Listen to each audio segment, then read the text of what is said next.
If you're here, you're probably wondering, do I even need a virtual address? And if so, which one is right for me? And so by the end of this video, you're gonna know the right virtual address for your business, as well as the benefits included when you get a virtual address. So some reasons why you would need a virtual address are the following. So one, you're looking to jet set across the world, you wanna travel, you don't wanna be held down by any location whatsoever. The second reason why you might be interested in a virtual address is if you're wanting it for your business. So one of the benefits of having a virtual address is that you can receive mail no matter where you are. Personally, for me, I live in a different state than where my business was formed 4 years ago. With a virtual address, I can receive mail in this new state and also have a physical office building in the state of formation. The second benefit is that I get to protect my home address. And so when business owners go to file their LLC, they have to include a business address. And so a way to protect your home address is with a virtual address, which keeps privacy and security at the forefront of your business. Now let's talk about knowing whether or not your virtual address is legit.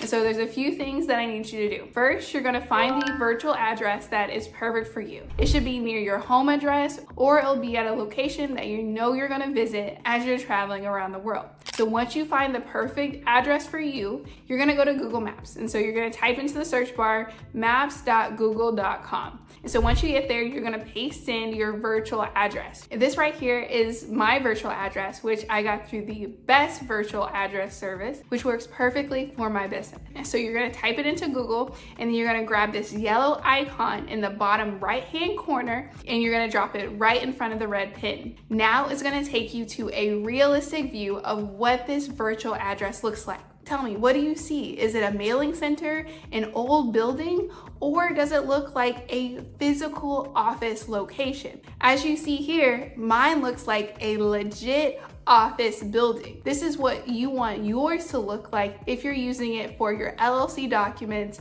your bank accounts, or building business credit. And so this address works perfectly for all my official and legal business needs. Now we're getting into the good stuff. My personal top recommendations for virtual address services. And so when it comes to the virtual address space, there's two camps. There's the virtual office and there's the virtual mailbox.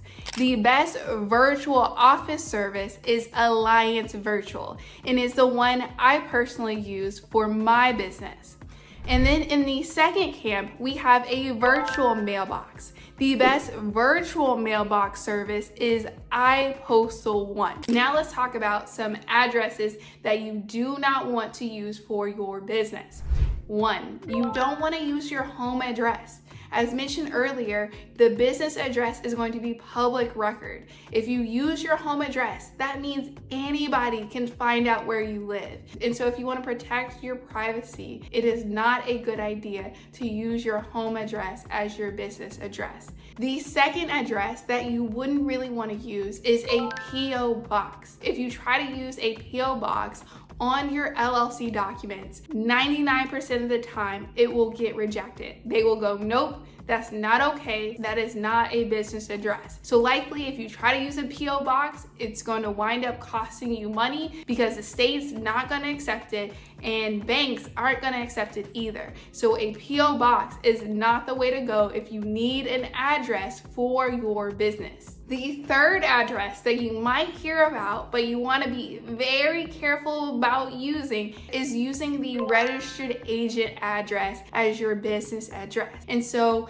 in very few cases does a registered agent allow you to use it as your business address. There are a few, but it's very rare. And so when it comes to the services that each of these companies offer, Alliance Virtual just offers virtual office services, whereas iPostal One offers a virtual mailbox and a virtual office. And so it's easy to get pretty confused on what addresses work best. Like I mentioned earlier, you should be fine if you want to go with iPostal One. But I believe that if you're using a virtual address for your business, Alliance Virtual is the best, as I haven't had any problems when it comes to the state, IRS, or the banks when using my virtual office with Alliance Virtual, where I have heard some businesses having issues using iPostal One services. And so if we hop over to Alliance Virtual's website, they are running an exclusive promotion where you can get $180 off your virtual office services.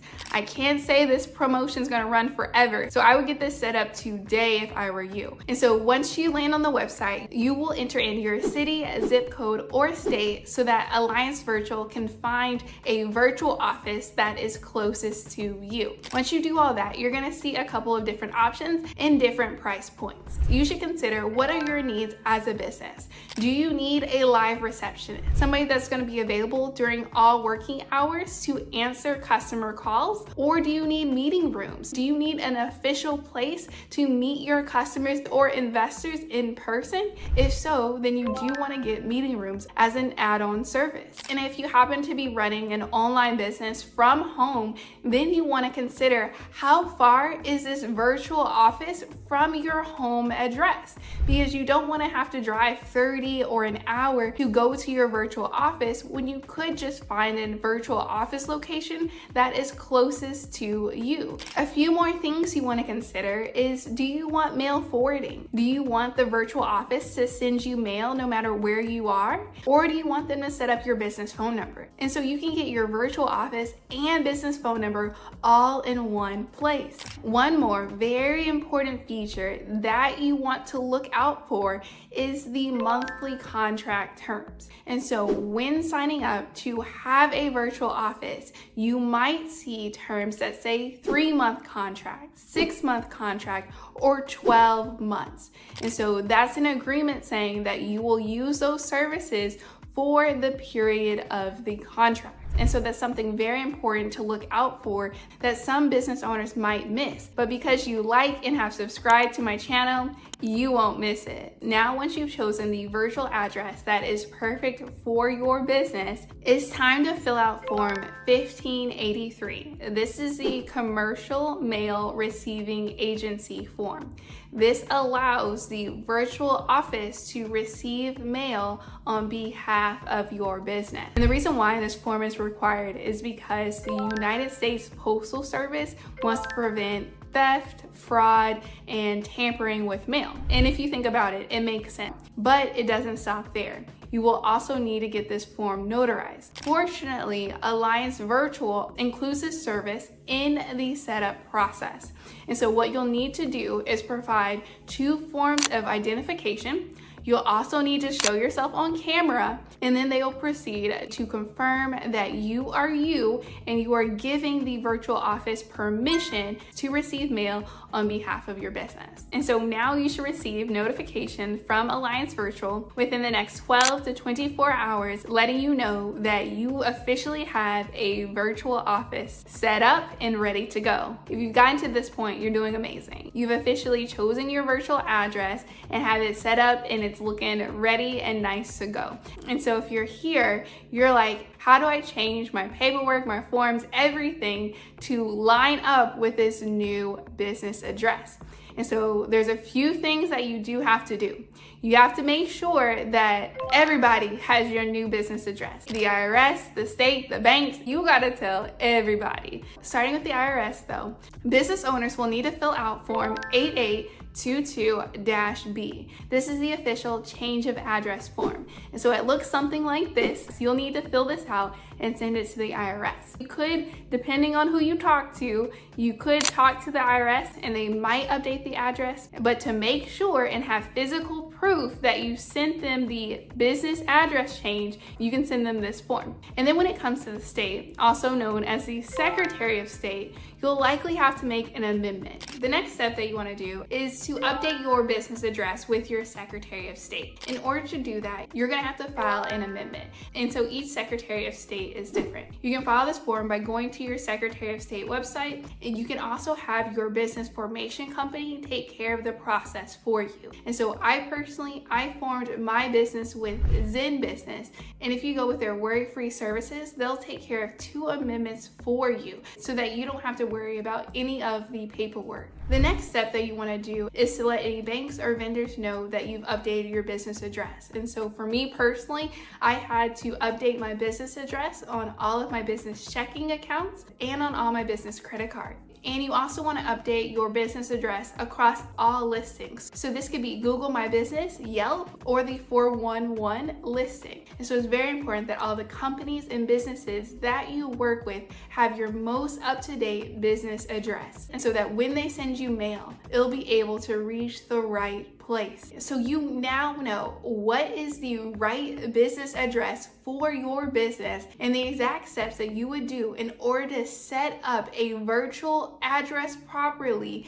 And then as a bonus, how to change your address across all platforms so that they know your most up-to-date business address. Let me know in the comments if you have any questions at all, and check out this video right here as it's gonna walk you through how to get free grant funding for your business.